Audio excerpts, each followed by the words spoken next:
In the previous video, we talked about what lassa virus is, but today we shall be talking about how to prevent this lassa virus. How do we stop it from happening to us and our loved ones? First of all, you have to eliminate any rats in your room.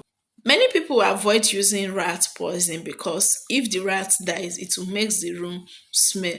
Is it not better you allow the rat to die and your room smells and you use an air freshener to control the odor than leaving the rat inside the house? To me, I think it's better. It's just for a few days, it will not smell forever, and you can use air freshener because rats is very dangerous. It's not something that should be welcome in our home. And what other things can you do? You make sure that every food that is eaten without cooking must be stored in a covered container. And some of this food includes your garri, yes, your bread. You don't cook your garri if you want to soak it, except you are making eba.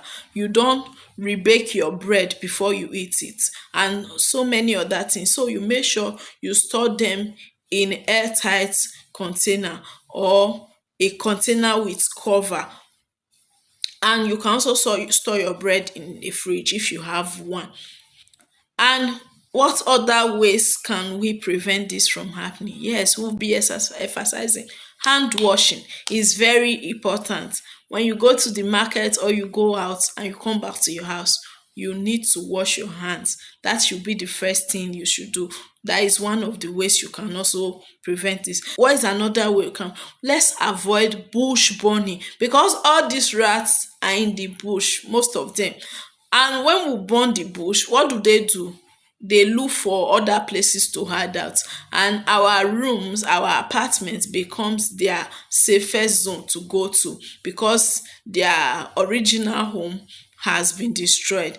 So let's try as much as possible to avoid bush burning. Another thing we can also do is to make sure our environment is always clean and neat.